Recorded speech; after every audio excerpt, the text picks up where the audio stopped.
En constante croissance, l'agriculture urbaine gagne du terrain. En s'installant en ville ou à proximité, elle apporte des services complémentaires à ceux de l'agriculture traditionnelle. Des produits alimentaires, mais aussi des services environnementaux, sociaux et éducatifs pour des urbains en demande de reconnexion avec la nature.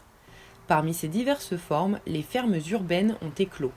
Gérée par l'entreprise Sous les Fraises, la farmhouse d'Aubervilliers repose sur un système d'aquaponie.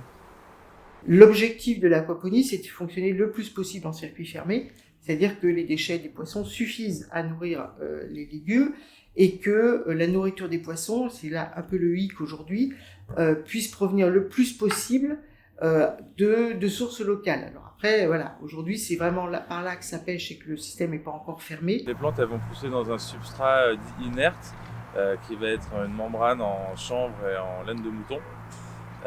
Et les racines vont se développer dans cette membrane.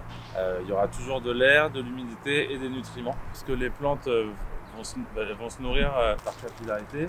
Ça va retomber dans des gouttières, ça va retourner dans la cuve, ça va retourner sur les plantes. Et en fait, il est là le circuit fermé. Bien que l'aquaponie utilise des bassins aquatiques, elle consommerait 90% moins d'eau que l'agriculture traditionnelle. Et ce n'est pas son seul atout. Ce système, il est écologique parce que on n'utilise pas d'engrais chimiques. Pour fabriquer des engrais organiques, c'est quand même du travail. Alors que là, on fait juste de l'élevage de poissons. Et puis surtout, c'est sain parce qu'il y a un apport en nutriments qui est constant, sans intervention de l'homme. Ils sont sur un système qui essaye de valoriser des ressources agricoles et qui est donc plus agroécologique qu'un système totalement indoor et qui utiliserait que des produits, en tout cas des fertilisants organiques. Ça sera d'autant plus écologique qu'ils arriveront à boucler complètement leur cycle, ce qui est encore pas tout à fait le cas. En travaillant avec des artisans locaux pour la transformation de leurs produits, Sous les Fraises favorise le circuit court. Nous avons rencontré la brasserie de Lettres, pour qui la dimension locale est primordiale dans la confection de ces bières.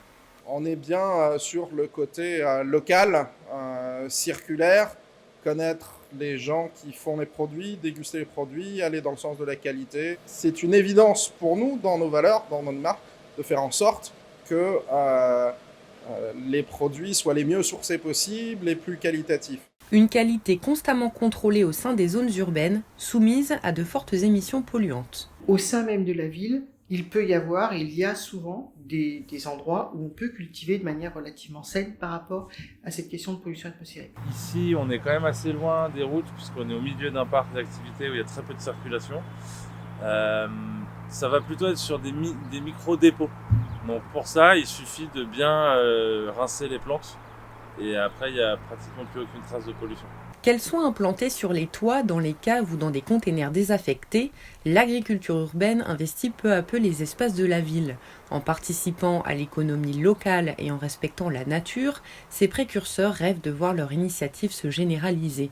Peut-être verrons-nous un jour des céréales sur les immeubles.